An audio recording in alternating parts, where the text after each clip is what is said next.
The small-town health office was bustling with activity. Its waiting area was filled with patients, some flipping through outdated magazines, others checking their watches with growing impatience. The air was heavy, not only from the broken air conditioner struggling against the summer heat, but also from the tension that hung thick in the room. Behind the reception counter sat Karen and Sophia, the office's two senior employees. Both appeared well-dressed and groomed, but their attitudes betrayed a lack of professionalism. Karen leaned back in her chair, scrolling absent-mindedly through her phone, while Sophia sat next to her, casually flipping through a fashion magazine. Their nonchalant behavior stood in stark contrast to the anxious and frustrated faces of the waiting patients. The door creaked open, and a man stepped inside. He wasn't like the others. Edward Ross, a retired military doctor, carried himself with quiet dignity, though his worn-out appearance spoke of hard years behind him. His clothes, though clean, were clearly aged and threadbare from long use. His face told a story of sacrifice. A deep scar ran along one cheek, and his hands, once steady instruments of healing, bore the marks of burns and wrinkles etched by time and trials. Edward paused, his tired eyes sweeping the crowded room.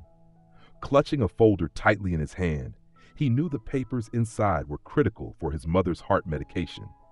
He moved to an empty seat in the corner, lowering himself with care, as though the weight of his past rested heavily on his shoulders. Behind the reception counter, Karen glanced up. Her expression soured as she noticed Edward. Leaning toward Sophia, she whispered, loud enough for nearby patients to catch, "Looks like another one of those cases. Bet he'll have a sob story, too."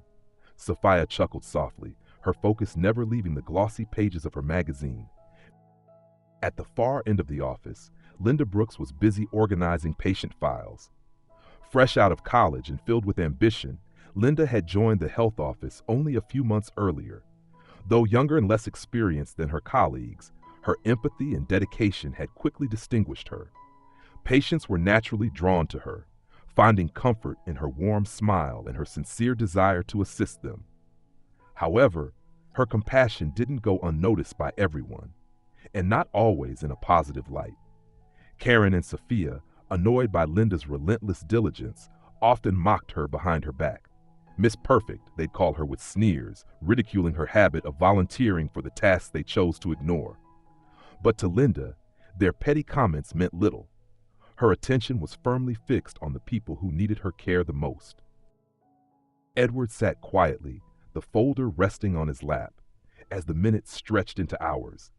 Occasionally, he glanced at his watch, a growing sense of urgency etched into his features. He needed to return home soon. His elderly mother was waiting for him. The room grew stifling, the broken air conditioner offering no relief, and the frustration among the waiting patients became almost tangible. At last, Edward's name was called. Rising from his seat, he walked to the counter, clutching the folder tightly.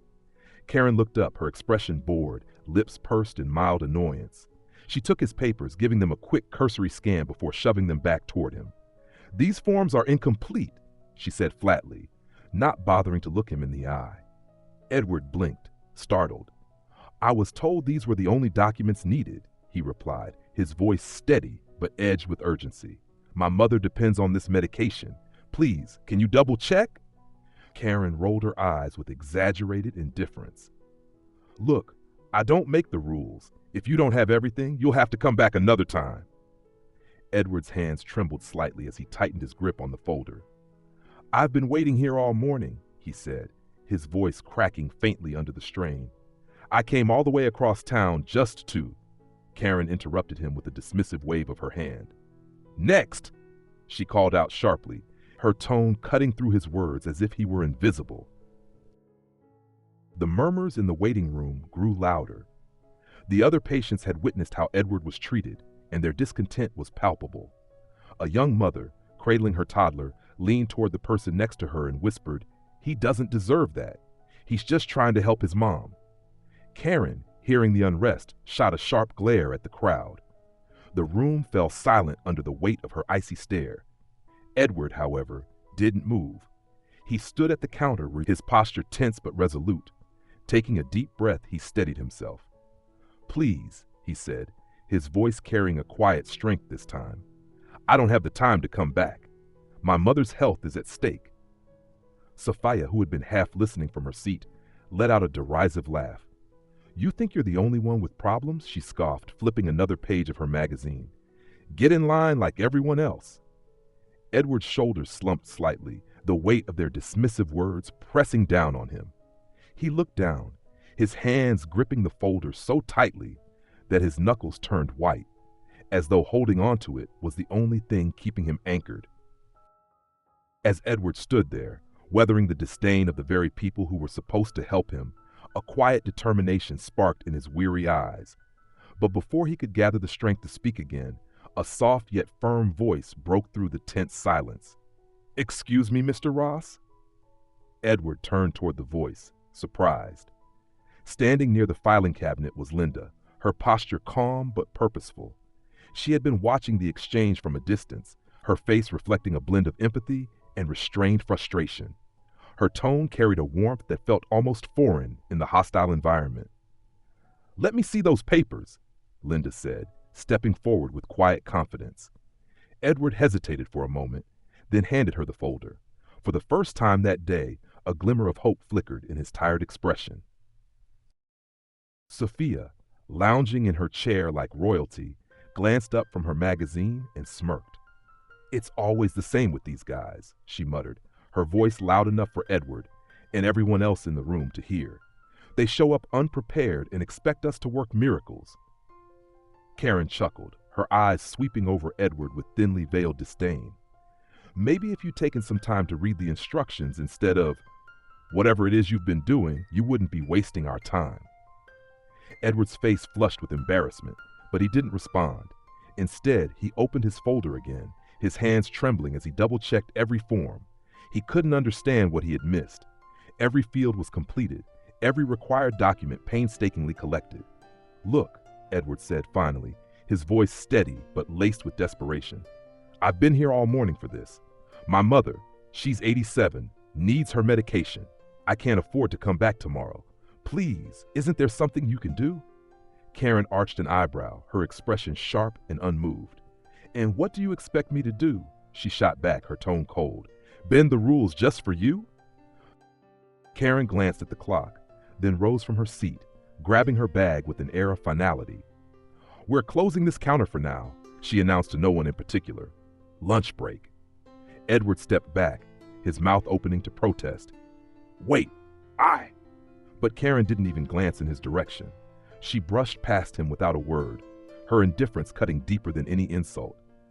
Behind her, Sophia stood, tossing her magazine onto the desk with a careless flick of her wrist. She spared Edward a final disdainful look as she followed Karen out.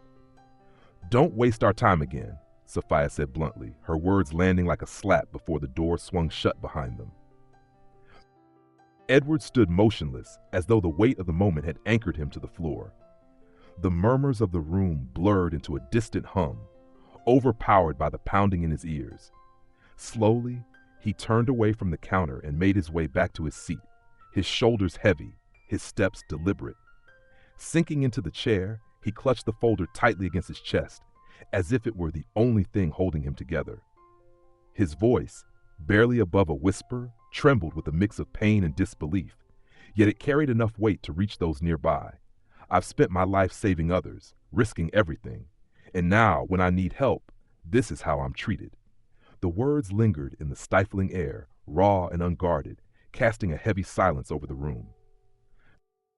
The murmurs began almost as soon as Edward's words faded. A young mother, cradling her baby on her hip, shook her head in quiet disbelief. That's just not right, she whispered to the man sitting beside her, her voice tinged with frustration and pity.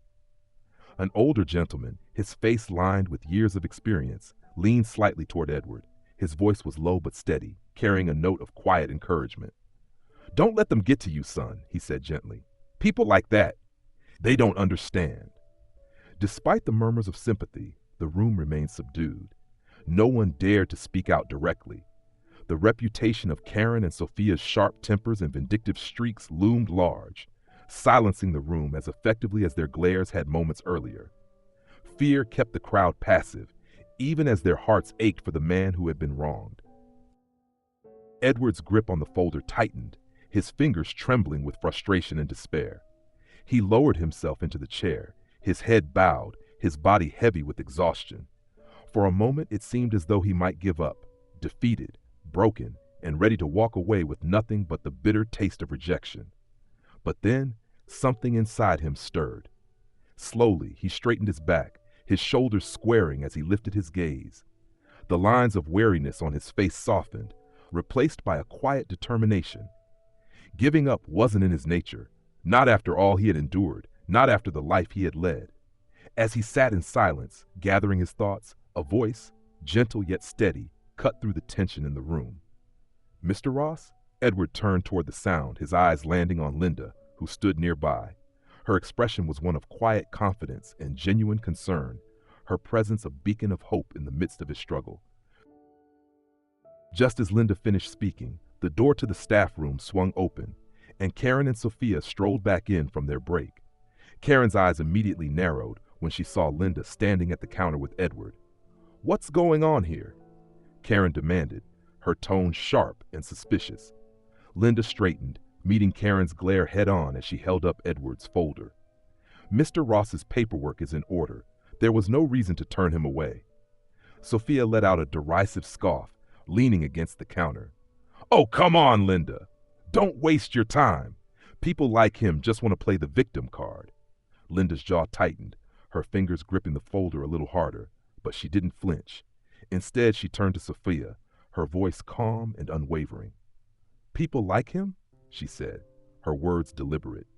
"You mean someone who's dedicated their life to helping others? Someone who's been through more than most of us can imagine and deserves to be treated with respect, not contempt?" Karen crossed her arms, her posture rigid. "If you want to waste your time doing his paperwork, fine," she snapped. "But don't come running to us when you fall behind on your real job." Linda's expression didn't falter. "Helping people is my real job," she said firmly, her words cutting through the tension like a knife. Linda ignored Karen and Sophia's snide remarks, her focus unwavering. She turned back to Edward, offering him a warm, reassuring smile. "Let's get this sorted out," she said gently. "I'll make sure you leave here with everything you need." Edward nodded, the tension in his shoulders easing slightly as he followed Linda to her desk. His steps, though still hesitant, carried a hint of newfound hope. Around them, the atmosphere in the waiting room seemed to shift. The quiet murmurs among the crowd grew louder, filled with approval and encouragement. People exchanged glances, their faces reflecting a mixture of admiration and relief. For the first time that day, someone had stood up to the indifference and hostility that had become all too familiar in this place. And now the patients were rooting for her, rooting for Linda, and for Edward. The room was heavy with tension. Edward sat in his chair, his head bowed low, hands gripping the folder as if it were the last fragile thread of hope he could hold on to. Around him, the quiet murmur of discontent rippled among the other patients, soft whispers of frustration and empathy that no one dared to voice aloud. The stillness was broken when the door to the back office creaked open. Linda Brooks stepped out, a clipboard tucked under her arm. Her hair, slightly tousled from a long morning of sorting files and helping patients, framed her determined face. Her sharp gaze swept over the waiting room, taking in the tired faces and restless energy. When her eyes found Edward, slumped and defeated in the corner, something inside her shifted. The warmth in her expression deepened, replaced by a quiet resolve. Without hesitation, she moved toward him, her steps purposeful, and her presence radiating a sense of calm that seemed to cut through the tension in the room. Linda had heard everything from the storage room, the clipped, dismissive tones of Karen and Sophia, the quiet, pleading responses from Edward, and the cold indifference that followed. It wasn't the first time she'd witnessed this kind of exchange, and each time it left her disheartened. But this time, it struck a deeper chord. This man wasn't just another patient lost in the shuffle of bureaucracy. He was someone who had clearly faced battles far greater than the frustrations of a broken system. His quiet dignity, so carelessly trampled on by Karen and Sophia, deserved better. Steeling herself, Linda approached Edward's seat. She stopped a few steps away, her voice soft but steady. "Mr. Ross?" Edward looked up, startled. His tired eyes met hers, a flicker of uncertainty crossing his face. Yes? I'm Linda Brooks, she said, extending her hand with a kind smile. I work here, and I'd like to help. May I see your documents? Edward hesitated, the sting of rejection still fresh in his mind. But something in Linda's voice, a sincerity and warmth he hadn't felt all day, broke through his defenses. Without a word, he handed her the folder, his hands trembling slightly as he released it. Linda carefully flipped through the forms, her brow knitting in concentration. Each page was neatly filled out, every box checked, and all the required documents were there. She glanced up at Edward, her expression softening with a mix of frustration and determination. These forms are correct, she said, her voice firm but kind. You shouldn't have been turned away. Edward let out a soft, humorless chuckle, shaking his head. That's not what they said. Linda straightened, her resolve hardening. Come with me, she said, her tone leaving no room for argument. She led Edward back to the counter, her steps purposeful. Once there, she logged into the computer and pulled up his file. Without hesitation, she began entering his information and processing the paperwork. The room seemed to hold its breath as Linda's fingers moved swiftly across the keyboard, the quiet clatter of keys cutting through the otherwise tense silence. All eyes were on her, the patients watching, in a mix of curiosity and quiet admiration. Linda's determination was palpable, and for the first time, hope felt tangible in the stifling air of the waiting room. It wasn't long before Karen and Sophia returned from their break, their laughter echoing down the hall, sharing some inside joke that only seemed to amuse them. But as they entered the room and saw Linda at the counter with Edward, their laughter stopped cold, their smiles replaced with scowls. Karen strode over, the sharp click of her heels slicing through the quiet tension. What do you think you're doing, Linda? She demanded, her tone dripping with authority. Without looking up, Linda continued typing. I'm processing Mr. Ross's paperwork, she said evenly. Sophia stepped closer, crossing her arms and glaring down at Linda. Didn't we already tell him his forms were incomplete? You're wasting your time.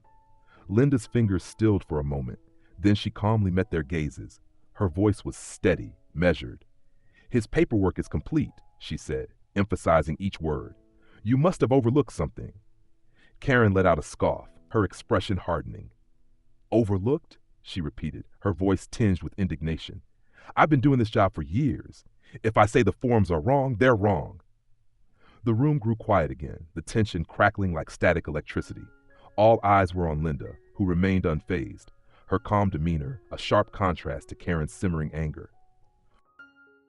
Sophia leaned in closer, her voice dropping just enough to sound conspiratorial, though she ensured it was loud enough for the nearby patients to hear. You're going to get yourself in trouble, Linda. Helping every sob story that walks in here isn't part of your job description. Linda stopped what she was doing and turned to face them fully, her expression calm but resolute. My job is to help people, she said firmly, her voice unwavering. If that's a problem for you, maybe you're in the wrong line of work. Karen's face flushed crimson, her anger barely contained. Fine, she snapped, her voice sharp with frustration. Do whatever you want. But when you can't finish your own tasks because you're too busy playing savior, don't expect us to cover for you. Karen turned on her heel, her movement stiff with irritation, and Sophia followed close behind. As they walked away, their muttered complaints about overstepping and know-it-alls filled the room. Linda, unfazed, turned back to her work. The quiet strength in her demeanor seemed to radiate throughout the waiting room, and a few of the patients exchanged approving glances. Edward watched her with quiet gratitude. The weight on his shoulders lightened, if only a little. Linda didn't spare a glance at Karen and Sophia's retreating figures. Instead, she focused her attention back on Edward, her voice soft but resolute. I'm sorry you had to go through that, she said quietly. Let's get this finished so you can get back to your mother. Edward's eyes softened, his grip on the folder relaxing slightly. You don't have to apologize, miss. It's not your fault. Linda shook her head gently. It doesn't matter, she replied. You deserve better than what you've been given today. With that, she turned back to the computer, her fingers flying over the keyboard as she continued processing his paperwork. She paused occasionally to ask him a few clarifying questions, her tone always kind and patient. Edward answered each one quietly, his trust in her growing with every exchange. Finally, Linda printed out the necessary documents and handed them to him, her smile warm and reassuring. "Here you go. Everything's in order now. You're all set." Edward stared down at the papers in his hands as though they were a lifeline, his grip firm yet reverent. For a moment he couldn't speak, the weight of his emotions rendering him silent. Then he looked up at Linda, his eyes glistening with gratitude. "Thank you," he said, his voice trembling. "You didn't have to do this, but you did. I don't know how to repay you." Linda's gentle smile never wavered. "You don't owe me anything, Mr. Ross," she replied softly. "People like you, people who've sacrificed so much, you're the reason I wanted to do this job in the first place." Edward nodded slowly, his expression a mixture of relief and quiet awe. "It's easy to forget sometimes," he said, his voice thick with emotion. "But I suppose there are still good people in the world." Linda's smile widened, her eyes warm with conviction. "There are," she said simply, "and as long as you keep believing that, others will too." The quiet exchange between Linda and Edward had not gone unnoticed. The other patients, who had been silently observing, now began to murmur amongst themselves. "She's doing the right thing," a woman near the corner whispered, her tone filled with admiration. "Finally, someone who actually cares," another patient added, nodding in agreement. As Edward stood and made his way toward the exit, clutching his documents tightly, the atmosphere in the room shifted. A few people began clapping softly, the sound tentative at first, but carrying an undeniable sincerity. Edward paused for a moment, glancing back at Linda. His face, once etched with exhaustion, now held a faint smile. The applause wasn't loud or prolonged, but it was enough to remind both him and Linda that acts of kindness and courage still mattered, even in the most unlikely places. Linda met his gaze with a small, encouraging nod before returning to her work, her heart warmed by the quiet ripple of gratitude that had filled the room. Linda returned to her desk, the weight of the day pressing on her, but her resolve burning brighter than ever. She knew full well that standing up to Karen and Sophia would come with consequences. Snide comments, added pressures, perhaps even formal complaints. But none of it mattered to her. Helping Edward wasn't just about fulfilling her role as an employee. It was about standing up for what was right, even when it was inconvenient or unpopular. In that moment, Linda felt a quiet sense of purpose, a reminder of why she had chosen this path in the first place. As she organized her paperwork, the soft murmurs of approval from the waiting room lingered in her mind, strengthening her conviction. Linda knew the challenges ahead wouldn't be easy, but she also knew that doing the right thing was worth every risk. Linda knew the storm was coming.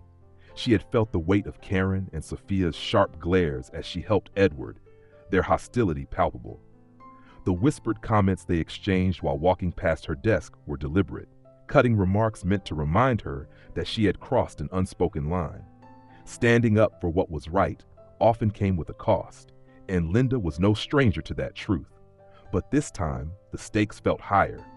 She had directly defied their authority, exposed their neglect, and chosen compassion over conformity. Now, as she sat at her desk, methodically organizing files, she braced herself. The tension in the office was thick, the calm before the inevitable fallout. Linda's resolve didn't waver, though. If doing the right thing meant she had to face the storm, then so be it. Some battles were worth the fight, no matter the cost. The very next day, Linda stepped into the office and immediately noticed the towering stack of files piled on her desk. It was far more than she could realistically handle in a single shift, and the deliberate intent behind it was obvious. Karen stood nearby, leaning casually against the doorframe with her coffee in hand, a smug smirk curling her lips. "Management thought you could use a little more responsibility," she said, her voice syrupy with mock kindness. "You're such a go-getter after all." From her desk, Sophia added with a lazy drawl, not bothering to glance up from her phone, "We figured you could handle the extra workload since you seem to have so much time to meddle in everyone else's business." Linda looked at the stack of files, then at the two women, her expression calm and unreadable. She didn't respond to their baiting. Instead, she set her bag down, rolled up her sleeves, and quietly got to work. Her silence was not a retreat, but a statement of resolve. She wasn't here to play their games. She was here to help those who needed her. And no amount of petty retribution was going to change that. As the day stretched on, the true nature of the files on Linda's desk became apparent. They weren't just an overflow of tasks, they were a deliberate sabotage. Forms were missing, information incomplete, and instructions vague or contradictory. Karen and Sophia had offloaded their most chaotic, half-finished work onto Linda, fully expecting her to take on the burden. Despite the challenges, Linda worked diligently, sorting through each mess with patience and care.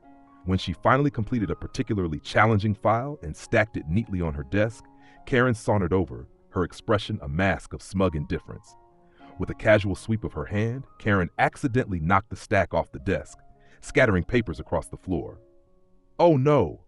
Karen exclaimed in mock surprise, her voice dripping with insincerity. "You really should be more careful, Linda." Linda paused, her jaw tightening, but she refused to let Karen see her frustration. Wordlessly, she bent down and began gathering the papers, her movements deliberate and controlled. But the petty disruptions were only the beginning. By midday, Karen and Sophia had escalated their retaliation, filing formal complaints with management. They accused Linda of being insubordinate, claiming that her insistence on doing things her way was causing delays and creating inefficiencies that impacted patient care. The weight of their accusations loomed over Linda, but she refused to waver. She knew the truth, and so did the patients she had helped. Still, the storm she had anticipated was now fully upon her, and she braced herself for the fight ahead. One afternoon, Linda was summoned to her supervisor's office. Mr. Garrett, a middle-aged man known for his aversion to conflict, gestured for her to sit down. He sighed deeply as he folded his hands on the desk, clearly uncomfortable. "Linda," he began hesitantly, "I've been getting some complaints about your workflow. Karen and Sophia have mentioned that you've been deviating from standard procedures, which, they claim, is causing inefficiencies." Linda's jaw tightened, but she maintained her composure. Her voice was steady as she responded. "Sir, the only time I deviated from procedures was to help a patient who had been unfairly turned away. Other than that, everything I've done has been strictly according to protocol." Mr. Garrett shifted uneasily in his chair, avoiding direct eye contact. "Well, I'm not here to assign blame," he said cautiously. "I just need you to be mindful of how your actions affect the rest of the team." Linda nodded, forcing herself to swallow the frustration building inside her. She knew the complaints were baseless, nothing more than a vindictive move by Karen and Sophia to discredit her. But she also knew that pushing back too hard would only add fuel to the fire. "I understand," Linda said simply, her tone calm but resolute. As she left the office, she resolved to stay true to her principles, no matter how difficult the road ahead might be. In the weeks that followed, Karen and Sophia intensified their campaign to isolate Linda. They stopped speaking to her altogether, except for curt, barked orders or snide, underhanded remarks designed to undermine her confidence. Lunch breaks were the hardest. Linda often sat alone, her meal in front of her as the others huddled together in the far corner of the break room. Whenever she tried to join their group, the conversation would abruptly halt, replaced by an awkward, stifling silence that lingered until she quietly excused herself. The workload showed no signs of easing either. Karen and Sophia continued to offload their responsibilities onto Linda, burying her desk in a steady stream of tasks.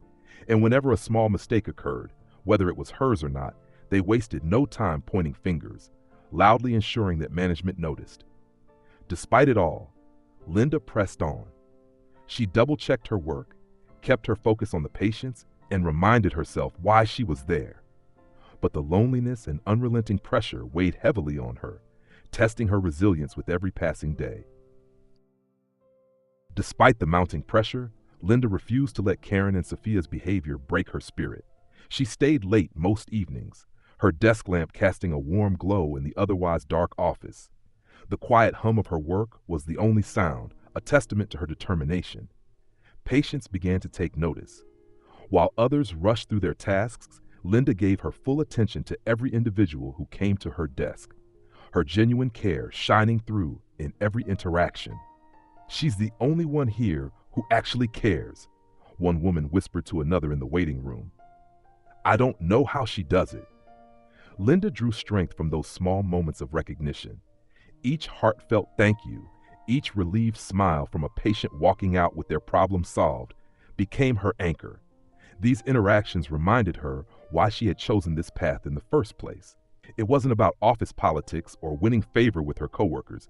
It was about making a difference, one person at a time.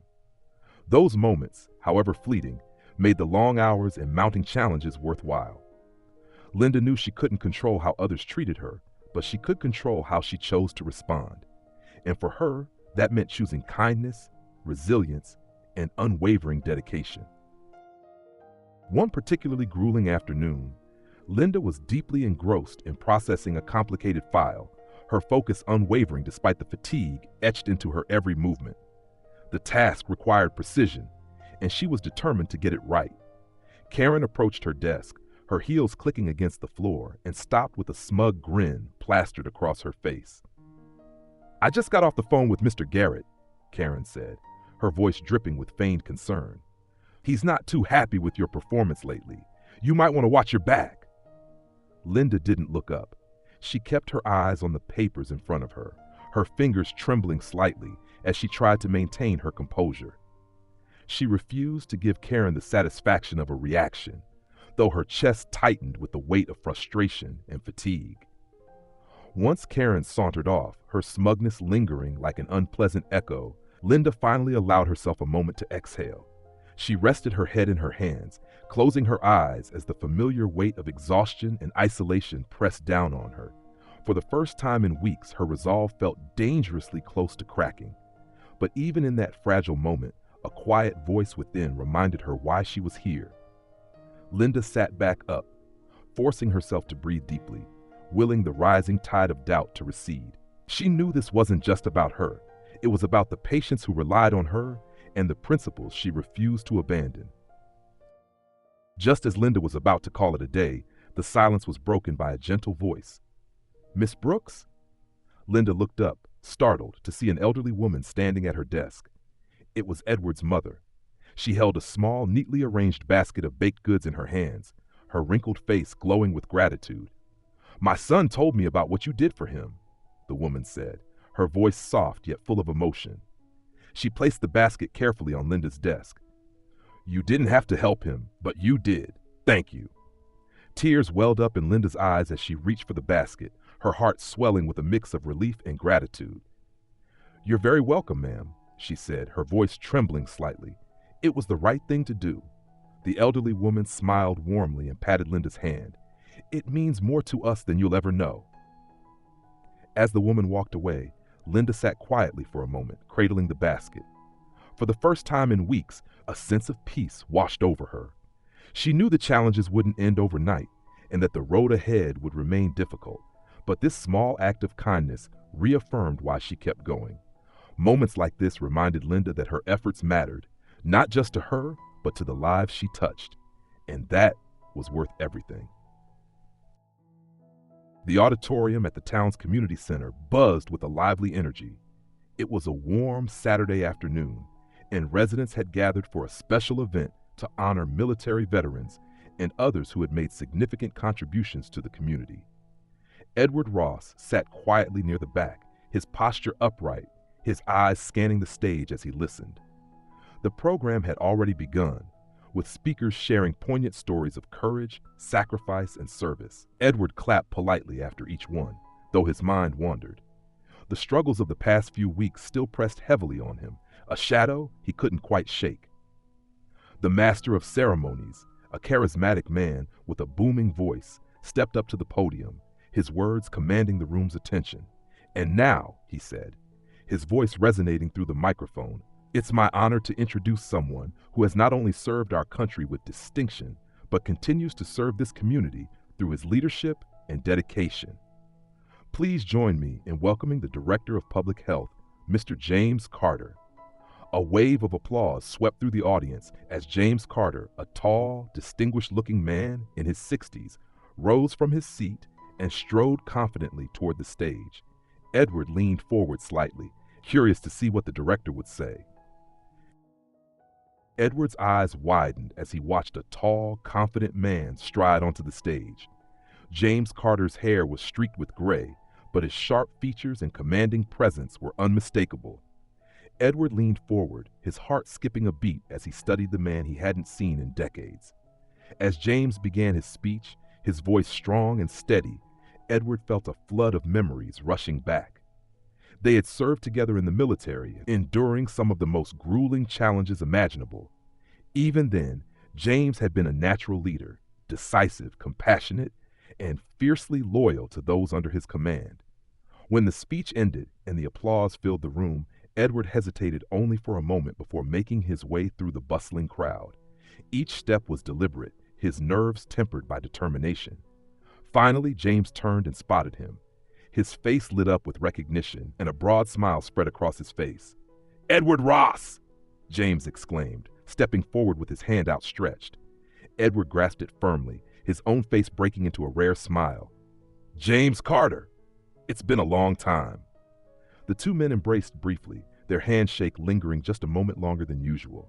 It wasn't just a greeting, it was the rekindling of a bond forged in the crucible of shared experience, one that neither years nor distance could erode.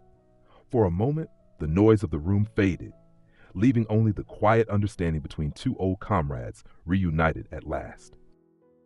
James studied Edward closely, his confident demeanor softening into concern. "It's good to see you, Edward," he said warmly. "What brings you here today?" Edward hesitated, his gaze briefly dropping to the floor as he considered how much to share. "I've been keeping busy," he said finally. "Taking care of my mother, mostly. But honestly, James, I didn't come here expecting to see you." James chuckled, a low, genuine sound. "Life has its surprises, doesn't it?" he said with a small smile. Then, as he took in the lines of exhaustion etched into Edward's face, his expression grew more serious. "You seem troubled. Is everything okay?" Edward sighed deeply, the weight of the past few weeks pressing against him. "I'm here because of her, actually," he said, his voice quieter now. "She's 87 and has a weak heart. I've been trying to get the paperwork sorted for her medication, but—" He trailed off, his words caught in his throat. James stepped closer, placing a firm but reassuring hand on Edward's shoulder. His voice was steady, laced with concern. "What happened, Edward?" Edward looked up, meeting his old friend's eyes. There was no judgment there, only the same loyalty and compassion he remembered from years ago. It gave him the strength to speak. Edward took a deep breath, steadying himself as he began to recount the events at the health office. His voice was calm at first, but carried the weight of frustration and humiliation. He described the dismissive treatment from Karen and Sophia, their refusal to help, and the way they had made him feel invisible, as if his struggles didn't matter. "But," Edward continued, his tone softening, "there was one person who stood up for me. Her name is Linda Brooks. She's young, probably new to the job, but she treated me with respect when no one else would." He paused, his voice cracking slightly. "If it weren't for her, if it weren't for Linda, I don't know what I would have done." James listened intently, his face growing darker with each detail. His jaw tightened, and his hand, still resting on Edward's shoulder, gripped slightly harder, as if to steady both of them. When Edward finished, there was a heavy silence between them. James took a deep breath, visibly working to control his rising anger. "Edward," he said, his voice steady but edged with resolve, "what you went through is unacceptable. No one should be treated like that, least of all someone like you, who's given so much." He straightened, his expression firm. "And Linda Brooks, it sounds like she's exactly the kind of person we need more of. I'll make sure her efforts don't go unnoticed, and that the people who failed you are held accountable." "This is unacceptable," James said, his voice firm with conviction. "No one, especially someone who served this country, should ever be treated like that. And Linda, she sounds like exactly the kind of employee we need more of, not less." Edward nodded, his expression a mix of admiration and concern. "She's remarkable," he said, "but I worry for her, Those two women, Karen and Sophia, they won't make her life easy. She stood up for me, and now she's paying for it. James's jaw tightened, his eyes hardening with resolve. I'll take care of it, he said simply. Edward studied his old friend, curiosity flickering in his gaze. What are you planning to do? James's lips curved into a determined smile, his posture radiating quiet authority. Let's just say, he replied, I have the authority to make some changes, and I intend to use it. Edward's eyes softened with gratitude, a rare glimmer of hope, replacing the wariness that had settled there for weeks. For the first time, it felt like things might truly change. The next morning, James sat at his desk, his expression focused and resolute as he drafted an official memo addressed to the health office. The tone was professional, but carried an unmistakable weight of authority. The memo announced an unscheduled visit from the Director of Public Health himself and requested that all staff be present and prepared to discuss office procedures. James made it clear that this was not a casual check-in, leaving no room for misinterpretation. After rereading the memo, James leaned back in his chair, his lips pressing into a thin line. He could feel the frustration simmering just beneath the surface. Let's see how they operate when they think no one's watching, he muttered under his breath. Satisfied, he hit send, watching the message disappear from his screen. With that, the wheels were set in motion, and James prepared to uncover the truth about how the office was being run, and to ensure that Linda's efforts and Edward's dignity would not be overlooked again. Before parting ways at the event, Edward turned to James, his eyes filled with gratitude. He reached out and clasped James's hand tightly, holding it for a moment longer than usual. Thank you, James, Edward said, his voice steady but thick with emotion, for everything. James smiled warmly, his gaze steady and reassuring. You serve this country, Edward, he replied. It's the least I can do. As James turned and walked away, his confident stride radiating purpose, Edward stood still, watching his old friend disappear into the crowd. A sense of relief washed over him, the weight of his recent struggles lifting ever so slightly. For the first time in weeks, Edward felt a glimmer of hope, a belief that justice, long overdue, might finally be within reach. The health office buzzed with its usual blend of chaos and tension. Patients shuffled in and out, clutching paperwork or murmuring complaints about the long wait times. Behind the counter, Linda Brooks worked tirelessly, her fingers moving swiftly over the keyboard as she processed patient after patient with quiet resolve. Her desk was a model of efficiency, even as exhaustion clung to her every movement. Karen and Sophia's desks, however, were conspicuously empty. Half-filled coffee cups, crumpled magazines, and scattered pens lay abandoned, subtle reminders of their presence earlier in the morning. Outside, an unassuming black sedan pulled smoothly into the parking lot. The car door opened, and James Carter stepped out, his polished shoes clicking against the pavement with purpose. He adjusted his suit jacket, his calm but stern expression revealing the focus of a man on a mission. Clipboard in hand, James entered the building, pausing briefly to survey the scene. His sharp eyes took in every detail, the cluttered desks, the restless patients, and the lone figure of Linda working diligently at her station. Without a word, he moved deeper into the office, the quiet authority of his presence impossible to ignore. As James walked through the bustling office, his eyes immediately caught Linda sitting at her desk. Her head was bent over a stack of files, her fingers moving steadily over the keyboard as she worked through what appeared to be an overwhelming workload. For a brief moment, she glanced up, startled to see the unfamiliar figure of the director. Recognizing him, her eyes widened slightly before she quickly returned to her tasks, her focus unbroken despite her surprise. James moved to the reception area, where a patient leaned over and whispered softly, "It's her. She's the only one who helps us." James nodded thoughtfully, his gaze returning to Linda. Her quiet diligence and the patient's respect for her were clear signs of her value. After a moment, he turned his attention to the staff room door, his curiosity piqued by the conspicuously absent Karen and Sophia. Opening the door, he stepped inside, only to find the room empty. The faint scent of stale coffee lingered in the air, mingling with the mechanical hum of an abandoned vending machine. Karen and Sophia's absence was glaring. the lack of their presence raising questions that James fully intended to answer. He closed the door slowly, his resolve hardening as he returned to the main office. It was time to dig deeper. "Where are Karen and Sophia?" James asked, his voice calm but firm, cutting through the hum of the office.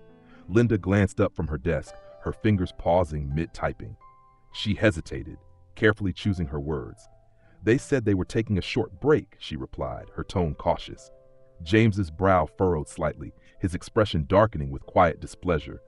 "How long ago was that?" he asked, his voice steady but tinged with sharpness. Linda hesitated again before answering. "About an hour and a half," she admitted. James nodded slowly, a flicker of disappointment passing over his face.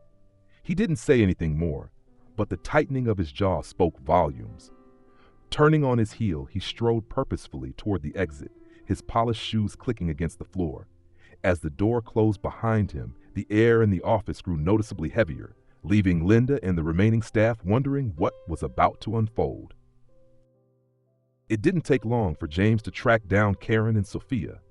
Just 2 blocks from the health office, he spotted them at a high-end boutique, laughing and chatting as they browsed through racks of designer handbags. Their carefree demeanor was a stark contrast to the chaos back at the office. James stepped into the store, his presence instantly commanding attention. Karen turned first, her cheerful smile faltering as her eyes met his steely gaze. "Mr. Carter," she stammered, nervously clutching a handbag. "What are you doing here?" James crossed his arms, his stance firm, his voice icy with controlled anger. "I could ask you the same thing, Karen," he said coolly. "But I think the answer is obvious." Sophia, wide-eyed, tried to interject. "We were just shopping," James interrupted sharply, his tone leaving no room for excuses. "While patients are waiting and your coworker is back at the office doing all the work." Both women froze, the color draining from their faces as the weight of his words sank in. James didn't wait for a response. He straightened, his expression unyielding. "Consider this your last day," he said.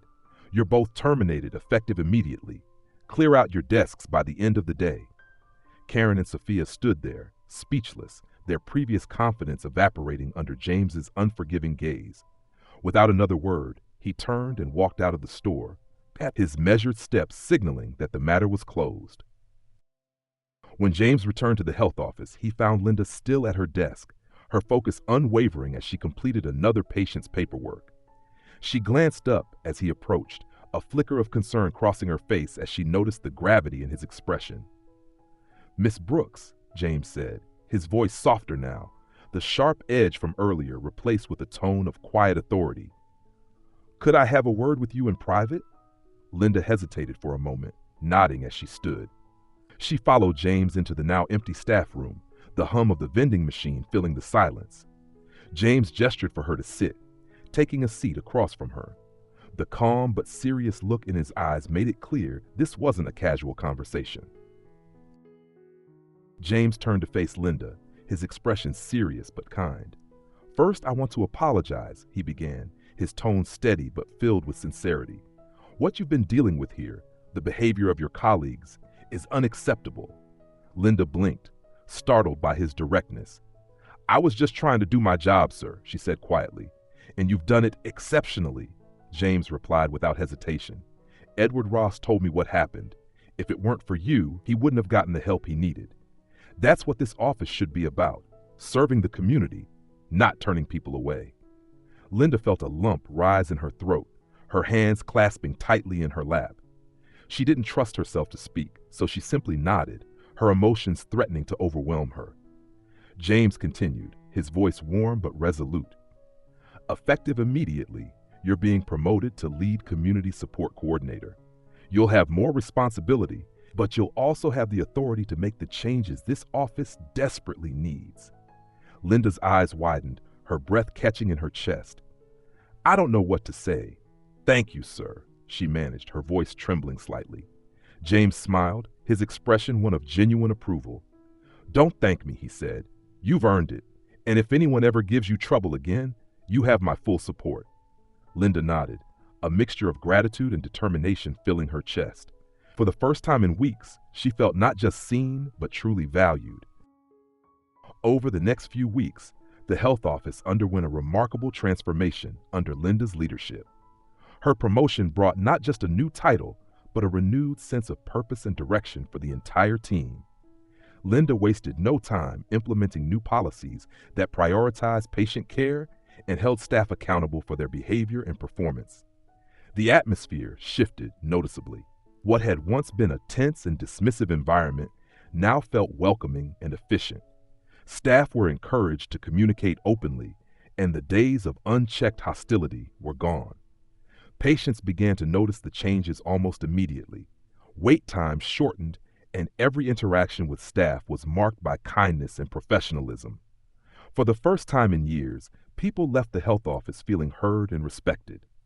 Word spread quickly through the community. The once overlooked health office became a model of what public service could and should be, a place where people were treated with dignity and compassion, thanks in no small part to Linda's unwavering dedication. Linda's success proved that doing the right thing, even in the face of adversity, could spark lasting change. And as the office thrived, so did the sense of hope and trust within the community. Linda's promotion wasn't just a personal victory. It became a symbol of hope for everyone who had ever felt powerless against an uncaring, broken system. Her courage to stand up for what was right proved that change was possible, even in the face of adversity. For Edward Ross, it was a deeply personal reminder that there were still people in the world who believed in doing what was right. Linda's kindness and determination had given him more than just the help his mother needed. They had restored his faith in humanity. One sunny morning, as Edward walked into the health office, he was greeted with warm smiles and friendly nods instead of the cold stares and dismissive attitudes he had faced before. The air inside felt lighter, more welcoming, and the tension that once hung over the room was nowhere to be found. As he approached the counter, he couldn't help but smile. For the first time in a long while, Edward felt that justice had truly been served, and that change, however small, had made all the difference. A month had passed since Linda's promotion, and the health office had transformed under her leadership. Patients were treated with dignity, staff morale was higher than it had been in years, and Linda's quiet determination had become a beacon of inspiration for her team. On a crisp autumn evening, the town gathered for its annual Community Service Awards ceremony. Held in the elegant town hall, the event was a grand affair, with local leaders, business owners, and residents coming together to honor individuals who had made a meaningful impact on the community. Linda had received an invitation, but she assumed it was simply to attend as a member of the audience. She sat near the back, blending into the crowd, relishing the chance to enjoy a rare evening off from her responsibilities. The chatter in the room quieted as James Carter stepped onto the stage. As the director of public health, he was one of the night's keynote speakers, and his commanding presence drew the attention of everyone in the hall. Linda watched him with mild curiosity, expecting a routine address about community health initiatives. But as James began to speak, his words hinted at something more. James began his speech with a thoughtful reflection on the importance of compassion in public service. He spoke about the challenges his department had faced, the lessons learned, and the people who had gone above and beyond to make a difference. And tonight, James continued, his voice steady and clear, I want to recognize someone who embodies everything we stand for: integrity, dedication, and an unwavering commitment to helping others. Someone who reminds us all that even in the face of adversity, kindness has the power to change lives. Linda froze in her seat, her heart pounding as the weight of his words began to sink in. Linda Brooks, James said, his voice filled with admiration as he gestured toward the audience. Would you please join me on stage? The room erupted into applause, a wave of warmth and appreciation that seemed to carry forward. Stunned and slightly flustered, she rose from her seat, her cheeks flushing as she navigated the sea of smiling faces. Her steps were hesitant but steady, her mind racing even as her feet carried her toward the stage. James greeted her with a warm handshake, his eyes conveying genuine pride. Guiding her gently to the podium, he stepped aside, allowing Linda to face the crowd, now standing in ovation. For a moment, Linda simply stood there, overwhelmed by the sight and sound of a community recognizing her efforts. Then she took a deep breath, her hands gripping the edges of the podium, and began to speak. As Linda stood on stage, James began recounting the story of Edward Ross, a veteran who had served his country with honor, only to face unnecessary humiliation when he turned to the system for help. Linda didn't just do her job that day, James said, his voice carrying across the silent room. She stood up for what was right, even when it wasn't easy. She reminded us all of what public service is meant to look like: compassion, respect, and unwavering dedication to those we serve. The crowd broke into applause, but before it could subside, the back doors of the hall creaked open. Heads turned as Edward Ross stepped inside, the sound of his polished boots against the floor echoing softly. He wore his old military uniform, its brass buttons gleaming under the warm lights of the hall. Edward's posture was upright and proud as he made his way through the crowd, carrying a bouquet of crimson roses in his hands. The applause faltered for a moment, replaced by hushed murmurs of surprise and admiration. Linda's breath caught in her throat as Edward approached the stage. Her heart pounded as she watched him ascend the steps, his expression a mix of gratitude and quiet pride. Stopping in front of her, Edward extended the bouquet with a steady hand. "Miss Brooks," he said, his voice strong but filled with emotion, "this is for you, for your kindness, for your courage, and for reminding me, and everyone here, that good people still make a difference." Tears glistened in Linda's eyes as she accepted the flowers, her hands trembling slightly. The room erupted into a standing ovation, the sound of applause echoing like thunder, a celebration of the quiet heroism that had changed so many lives. Standing tall despite the years etched into his frame, Edward faced the audience with quiet dignity. Then, turning to Linda, he spoke. His voice, though soft, carried a weight that stilled the room, every word resonating deeply. "Linda Brooks didn't just help me with my paperwork," Edward began, his eyes scanning the audience briefly before settling back on Linda. "She restored my faith in people. In a world that often feels cold and indifferent, she reminded me that kindness still exists, that there are still those who will stand up for the vulnerable, who will fight for what's right, no matter the cost." He paused, the emotion in his words thickening the air in the hall. Extending the bouquet, his hands trembling slightly, he continued, "Linda, these are for you, not just for what you did for me, but for the countless others who will benefit from your courage and compassion." The room was utterly silent, the weight of his words hanging in the air as Linda stepped forward. Tears filled her eyes as she accepted the flowers, her hands shaking as she cradled the vibrant bouquet. She tried to speak, but her voice caught in her throat, the overwhelming gratitude and emotion rendering her momentarily speechless. The audience, sensing the depth of the moment, erupted into applause, their cheers and claps filling the hall. It was a celebration not just of Linda's actions, but of the kindness, courage, and resilience that had transformed so many lives. The thunderous applause filled the hall, but Linda barely heard it over the rush of emotion coursing through her. She stepped hesitantly up to the microphone, clutching the bouquet tightly in her hands. I'm not used to being in the spotlight," she began, her voice trembling slightly. A soft murmur of encouragement rippled through the crowd, grounding her. "But I want to thank Mr. Carter, Mr. Ross, and everyone here tonight. What I did wasn't extraordinary. It was simply the right thing to do." She paused, her breath catching as she looked out over the audience, their faces glowing with admiration. Taking a steadying breath, she continued, "I believe that kindness is contagious. When we choose to help others, we inspire them to do the same. And together, we can create a world where no one feels invisible or forgotten." Her voice grew steadier as she spoke, her words carrying the quiet strength that had defined her actions. When she finished, the room was silent for a heartbeat before the audience erupted into applause, rising to their feet in unison. The standing ovation was not just for Linda's words, but for the unwavering spirit of compassion and courage she had come to symbolize. Linda stepped back from the microphone, tears shimmering in her eyes, her heart full, as she watched a room filled with people united in their belief in the power of kindness. As Linda stepped off the stage, her radiant smile lit up the room. the weight of the moment filling her heart with gratitude and pride.